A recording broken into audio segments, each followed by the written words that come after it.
My name is Noel Carranza, and I'm 26. If you ask my family who I am, they'll say I'm the reason everything fell apart.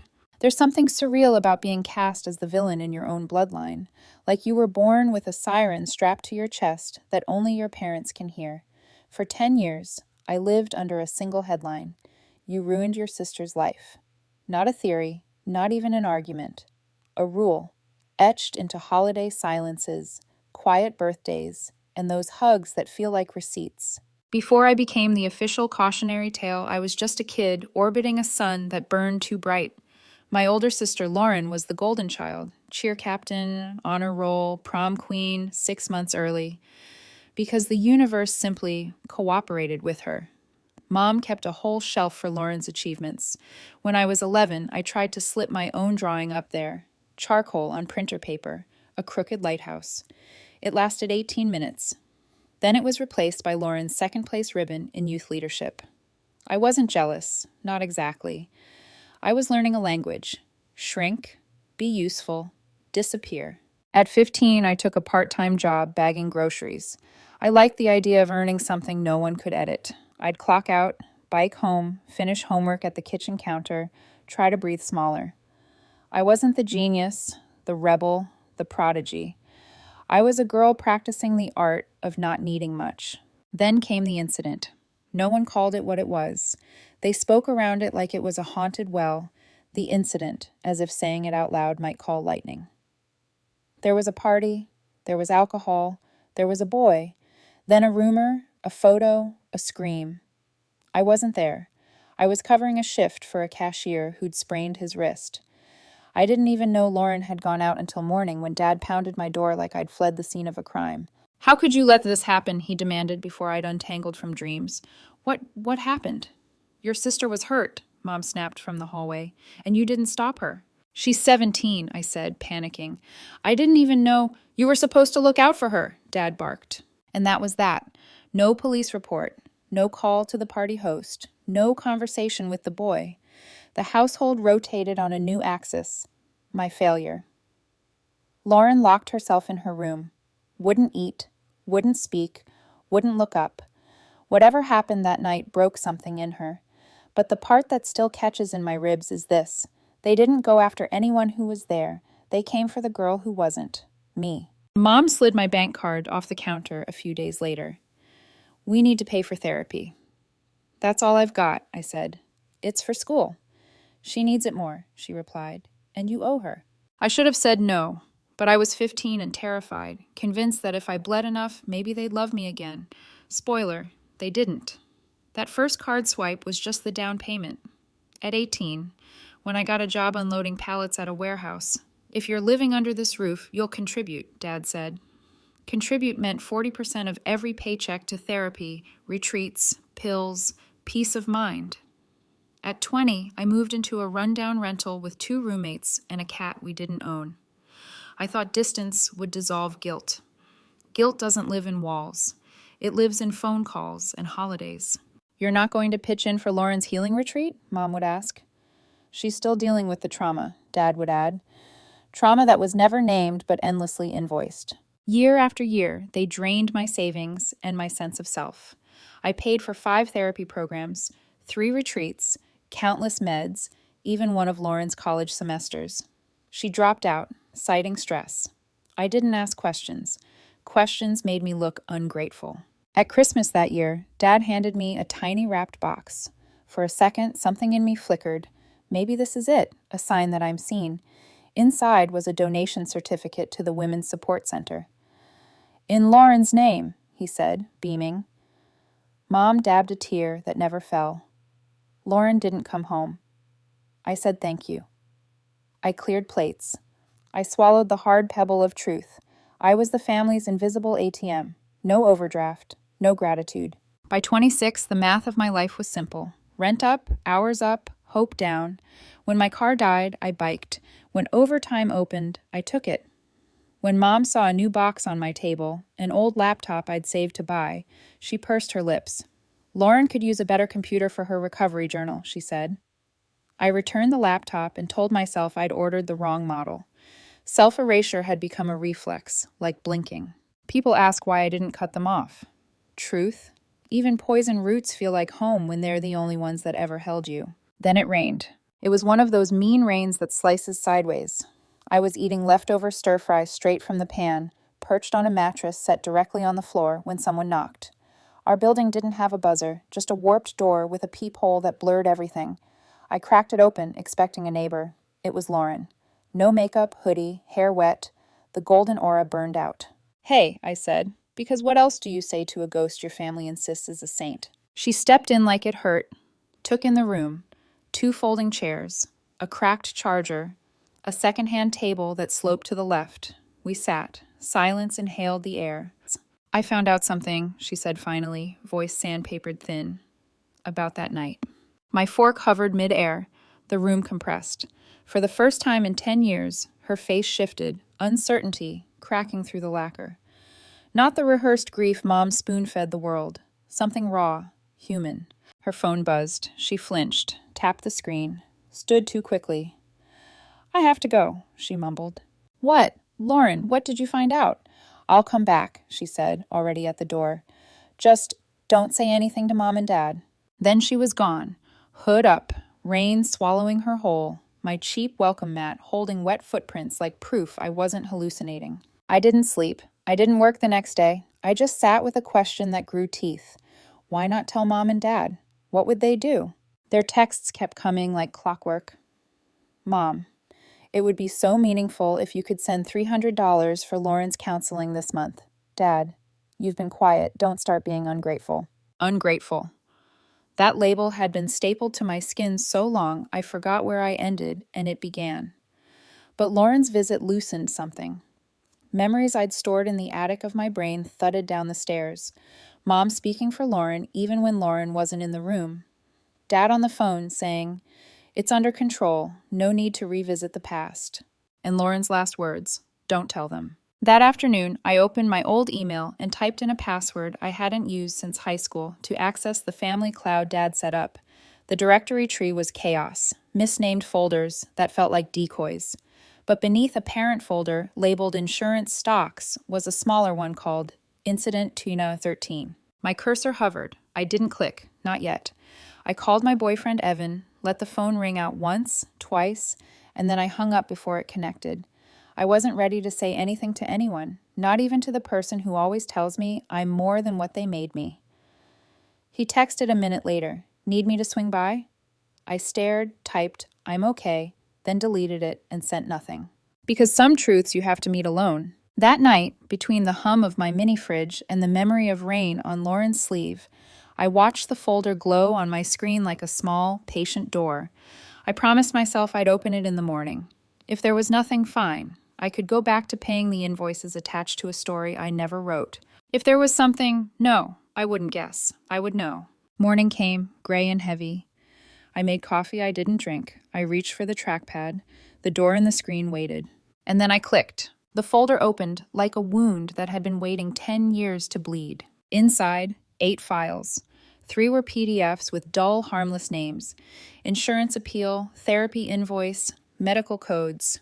Then came one labeled Statement Lauren V1 PDF and another Statement Lauren V2 signed.pdf. 2 versions. My stomach tightened. Why would there be 2 versions of the same statement? I clicked the first one. It opened without a password, just a scanned form, dense with legal jargon, followed by neat handwriting that claimed to be Lauren's, except it wasn't. Lauren's real handwriting was rounded, childish, full of loops like she was always trying to make the world softer. The one in this document was rigid, perfect, almost rehearsed. The text itself was vague. At a social gathering, I experienced an unwanted interaction that caused distress. Then a redacted name. No details, no context. Just enough to sound tragic without being traceable. I clicked the second file, the signed version. Same form, but this time stamped, dated May 12th, 2013. My pulse hiccuped. That couldn't be right. The night of the so-called incident, the one I was blamed for, the one that rewired my life, happened on May 20th. 8 days later. I still remembered because I had swapped shifts that night. The warehouse kept meticulous records back then. I even had the pay stub saved, partly out of habit, partly because my father once accused me of making excuses. So how could a signed statement exist 8 days before the event? I double-checked. Maybe the file's metadata was wrong. Maybe someone mislabeled the scan date.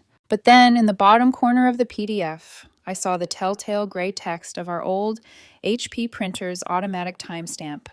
Scanned, May 13th, 2013. That printer never lied. It was the loudest machine in the world. I used to hate how it shrieked every time Mom printed recipes.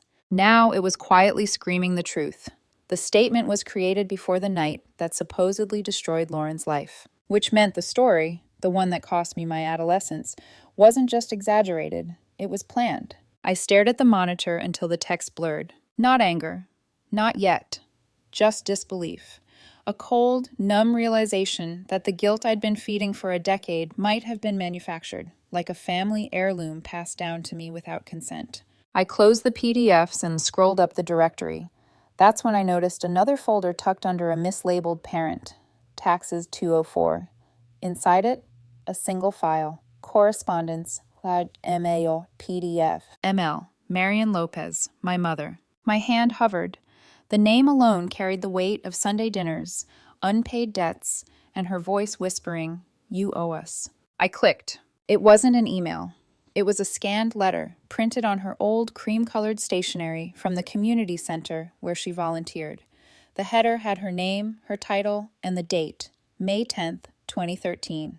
Even earlier, to whom it may concern, I am writing regarding a developing situation that may require discretion and understanding. As the mother of a young woman who has recently experienced emotional harm, I am seeking guidance on how to support my daughter and how best to protect our family's reputation. I froze. There it was, the word that had always mattered more than truth, reputation. I scrolled further. The boy involved comes from a well-connected family. There is concern that public discussion could lead to reputational damage on both sides. While my daughter's experience is real and we are pursuing therapeutic support, it is essential that we avoid scandal, especially during college admission season. My throat went dry. Avoid scandal. It was never about Lauren's healing. It was about optics. The next paragraph gutted me. We believe a safer alternative is to create a narrative that centers within our household. My younger daughter, while uninvolved, has a documented history of detachment and poor communication. With careful wording, we can frame this as a lapse in judgment, one that allows Lauren to receive empathy while minimizing external risk.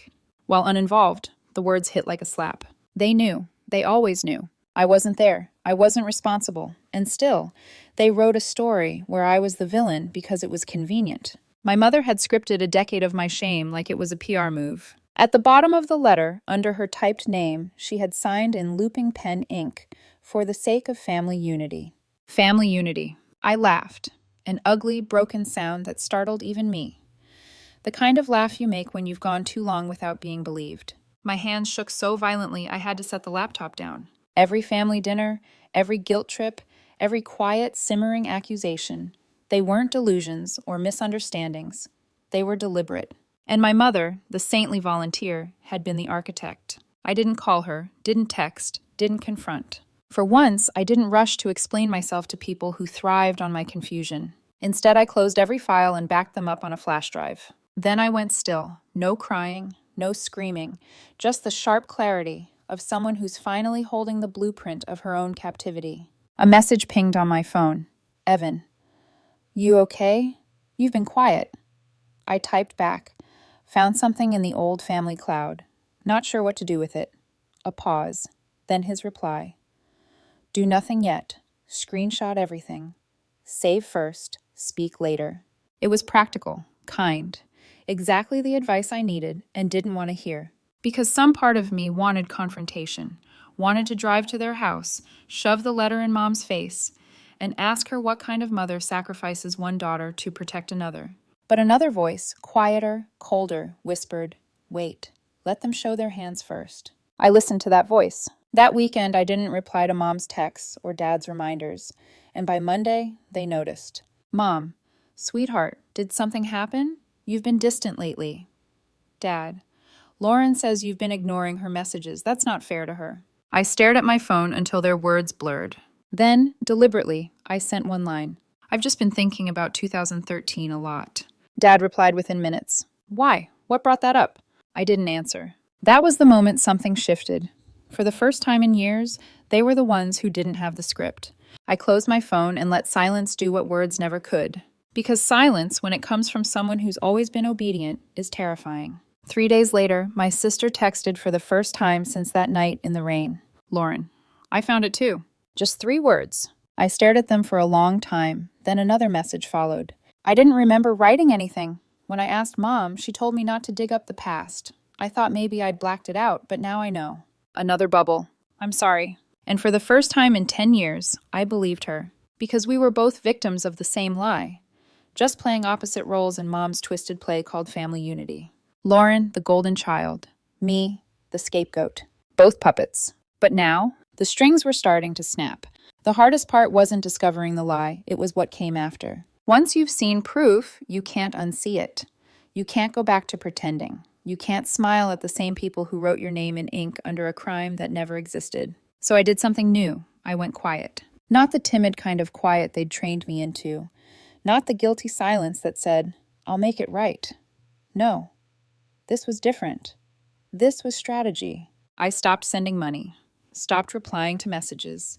Stopped being the family's emotional first responder. At first, it felt like freedom. Then the silence began to echo, and the echo became bait. Mom cracked first. Hey, sweetie, she texted, with that false brightness that could choke sunlight. Could you send $200 toward Lauren's counseling this month? She's making so much progress. I stared at it, then typed. Can't this time. Something came up. She didn't reply. Not right away. 2 days later. Is everything okay, Noel? You're not upset again, are you? You know we've worked so hard as a family to heal. Heal. The irony almost made me laugh. They'd called my destruction healing for 10 years. That afternoon, Dad joined the show. You've been distant lately. Your mom's worried. Don't start backsliding into old habits. Old habits. By that he meant having boundaries. I didn't respond. Instead, I screenshotted everything. Each guilt-drenched text, every subtle manipulation, and filed them neatly next to Mom's old letter. When you've been gaslit your whole life, proof becomes oxygen. Lauren and I started talking quietly, late at night. She'd call when she knew Mom would be asleep. Her voice was small, like someone testing if sound was still allowed. I still can't believe it, she said. I asked Mom about the files, and she froze. She said we did what we had to do. I clenched my jaw. That's exactly what the letter said, she sighed. I keep thinking about that night, about how sure they were that you were the reason I fell apart. I used to believe it, you know? I know, I whispered. They made sure you did. A pause. Then she said quietly, Do you hate me? That question cracked something open in me, because I didn't. Not anymore. I hate what they did to both of us, I said. They made me your villain. They made you my alibi. Lauren cried softly, then hung up without another word. For the first time, the silence between us didn't feel empty. It felt like a truce. A week later, I was at work. Same dull office, same squeaky chair, when someone cleared their throat behind me. I turned. Dad, standing there in his pressed polo shirt, holding a manila envelope. I hadn't told him where I worked. He must have asked Lauren. Or worse, Mom had snooped through my social media again. Got a minute? He said, like this was a casual drop-in, not an ambush. I didn't, but I nodded anyway. He followed me outside, scanning the surroundings as if the air itself might gossip. Your mother's been sick over your silence. Shut, he started. Lauren's doing better, but you're dredging up old wounds. I crossed my arms. I'm not dredging. I'm discovering. He frowned, ignoring that. We need to move past all this, Noel. What happened back then? It's complicated, but it's over. Over for who? I asked. He didn't answer, just handed me the envelope. Inside was a handwritten letter from Mom. I unfolded it, half expecting more apologies that weren't apologies. And there it was, lines dripping with performance. We had to make difficult choices back then. You were strong. Lauren wasn't. There it was, the translation of a decade's worth of pain. You were expendable. She wasn't. I folded the paper, handed it back, and said calmly, Is that all? He blinked, thrown off.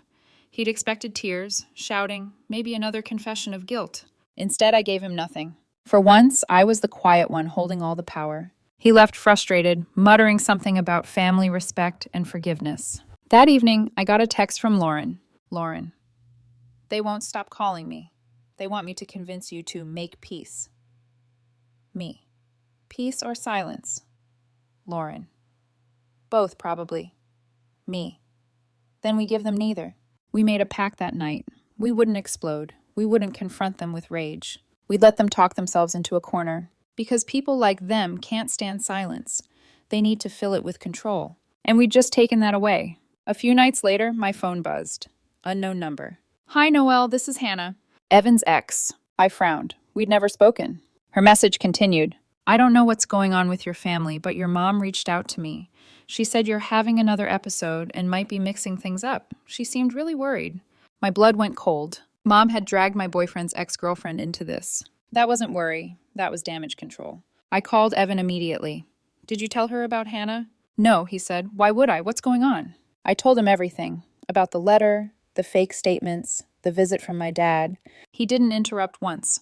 When I finished, he said, they're trying to isolate you. If they can make you look unstable, the truth dies quietly. That landed like a gut punch, because that was exactly what Mom had done 10 years ago, rewritten a truth into a diagnosis. But this time, I wasn't 15, and I wasn't alone. Evan told me to document everything, keep backups in 3 places, and hold off confrontation until I had a plan. Proof is patient, he said. Let them move first. So I waited. The next morning, a new text arrived from Mom. Sweetheart, Hannah called me. She's worried about you. Please don't push people away when you're emotional. You know what happened last time. Last time. The phantom breakdown they'd invented to explain my distance in college. I didn't respond. Instead, I sent Lauren a screenshot and typed, they're setting the stage again. Her reply came fast. Then let's burn it before they do. I knew exactly what she meant. It was time to stop surviving their narrative and start rewriting it ourselves. I didn't sleep the night we decided. My apartment felt like a crime lab. Laptop open, folders sprawled across the table, flash drives blinking like red eyes in the dark. Every sound outside made me flinch, as if guilt still lived in my walls. Lauren stayed on call, whispering from her car in her apartment garage. Are you sure you want to go through with it tonight? Yes, I said. If I wait, they'll twist it again. They always do. The cursor blinked on my screen, waiting for a subject line. I left it blank. Some truths don't need titles. One by one, I attached everything. Mom's letter, signed for the sake of family unity. Both versions of Lauren's statement. The printer timestamps proving they were dated before the so-called incident. Screenshots of guilt texts and fabricated concern messages. A note from Dad, scrawled in the margin of an old utility bill. Make sure she pays this one. Recipients. Mom, Dad, Lauren. My Aunt Ruth, the only one who'd ever looked at me like she suspected something. Evan, because he deserved to know what kind of war he'd been standing next to. A therapist friend from the clinic I'd volunteered at. Neutral eyes in case things went sideways. A lawyer, whose contact I'd found through a legal advice subreddit the week before. I typed no message, just attached the truth. Then I hovered over send. Lauren whispered, I'll send mine right after yours. You found your own files? Yeah, she said. Different folder, same lies. I pressed enter. The soft whoosh of the email leaving my outbox was anticlimactic. For a decade, I had imagined confrontation like an explosion. Screaming, crying, maybe a broken plate or two. Instead, it was quiet. Just data crossing digital space. I sat back, exhaled. Within 6 minutes, the read receipts popped up one by one. Mom, Dad, Lauren, Aunt Ruth, lawyer, therapist. No replies. Just silence. That silence lasted almost 2 full days. Then, at 10:13 a.m., my phone buzzed. Blocked number. I let it ring out. Then again, and again. By the 5th call, voicemail clicked in. I waited an hour before listening. Dad's voice. Sharp, brittle. You crossed the line, Noel. You had no right digging that stuff up. You don't know the whole story. Click. No apology, no denial. Just fury that their script had been interrupted. By noon, the family group chat erupted. Mom, why would you share private documents with people outside the family? You're making us look like monsters. Lauren stayed silent. Aunt Ruth responded before I could. Maybe you should have thought about that before writing that letter, Marion. That one I reread 3 times. Someone else finally saw it. For years, I'd screamed into locked rooms. Now, other people were hearing the echoes. That evening, Lauren called. Her voice trembled, not from fear, but adrenaline. They're losing it, she said. Mom keeps crying. Dad says we're ungrateful. That word again, I muttered. Their favorite weapon. Lauren inhaled shakily. Noel, thank you for doing what I couldn't. That hit deeper than I expected. I didn't do it for revenge, I said softly. I just wanted air. She was quiet for a long moment, then whispered, You know what's crazy? When I look at Mom now, I can't tell if she's more upset about the liar that she got caught. We both laughed, the kind of laugh that sounds like sobbing. Over the next few days, everything shifted. Evan came over after work with takeout and a stack of manila folders. We should organize your evidence chronologically, he said. His calm was an anchor in the storm. As we sorted through files, I saw something in him that scared and comforted me. Patience. He didn't look at me like I was broken or dramatic. Just real. He paused at Mom's letter. She built a story to keep appearances. Yeah. He looked up. You know what happens now, right? I keep existing, I said. He smiled faintly. That's a good start. 3 mornings later, a knock jolted me awake. I checked the peephole. No one. Just an envelope taped to my door. My pulse jumped. Inside, a single page, typed. No header, no signature. Just this. You think you've won, but we were only trying to protect our family. There are things you don't understand. Please stop before you regret it. Noel. No love, Mom. No dad.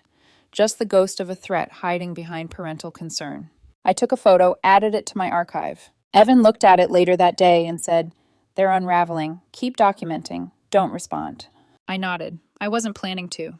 But that night, I couldn't sleep. The apartment felt too still.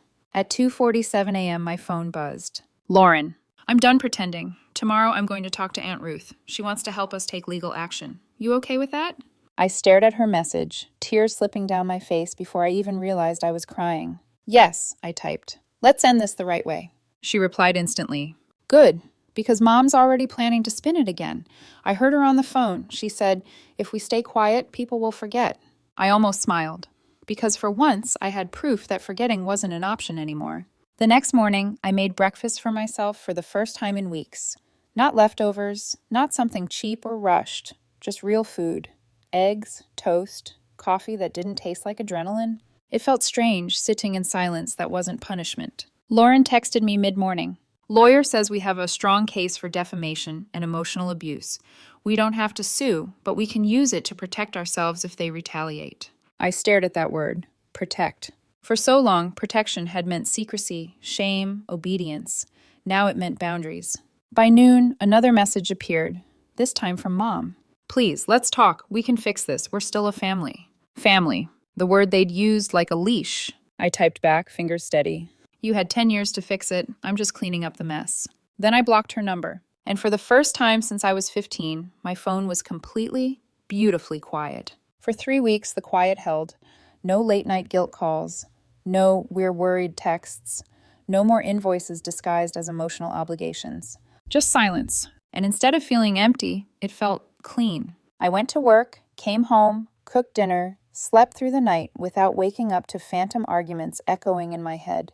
Even the air in my apartment seemed lighter, as if the dust finally settled after years of storm. Lauren and I spoke every few days. Not about Mom or Dad, not at first. We talked about food, movies, how she wanted to go back to school and finish her art degree. She sent me a picture of her sketchbook, soft, messy lines of a girl holding a cracked mirror. I knew immediately who it was supposed to be. She's not broken, I texted her. No, Lauren replied. She's just done apologizing for the cracks. Then one morning, while I was making coffee, a soft knock interrupted the hiss of the kettle. 3 slow knocks, the kind that didn't come from delivery drivers or neighbors. I froze, peered through the peephole. Mom, standing in the hallway with her sunglasses on, hands trembling around a small paper bag. Dad lingered a few feet behind, pretending to scroll his phone like he hadn't rehearsed this 100 times. I opened the door halfway but didn't move aside. Mom's voice was a rasp. Please, Noel, can we talk? Her lipstick was uneven, hair unbrushed, the perfect picture of damage control disguised as humility. Dad stepped forward, clutching another envelope. This has gone far enough. We're family. We can fix this privately. I didn't answer. Mom reached into the bag and pulled out a tiny box, pale blue, tied with ribbon. It's for you, she said.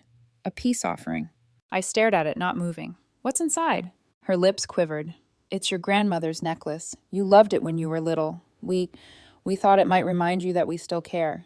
That we still care. Not we're sorry, not we lied, just another performance. I folded my arms. You didn't come here to apologize. You came here to manage the narrative. Her shoulders tensed. That's not fair. It's accurate, I cut in. You're not here because you regret what you did. You're here because you're afraid of how it looks now that other people know. Dad's jaw twitched. You have no idea how much this is hurting your mother. I laughed softly. Not cruelly, just tired. You hurt me for a decade and called it love. You turned my name into a punchline. So if she's finally feeling something, maybe that's called balance. He flinched, like the words had weight. Mom stepped closer, whispering, We can still fix this, Noel. We can make it right. I met her eyes. You had 10 years to make it right. I'm not the one who broke it.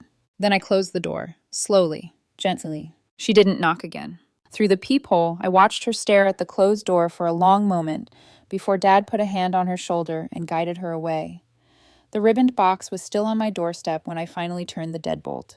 I didn't open it. I dropped it straight into the trash. That night, Lauren called. They came to me too, she said quietly. Begged me to tell you to apologize. Apologize for what? I asked. For embarrassing them. We both went silent, then started laughing at the same time, the kind of laugh that shakes the last of the fear out of you. After she calmed down, she added, I told them I'm done choosing sides. If they want forgiveness, they can start by telling the truth.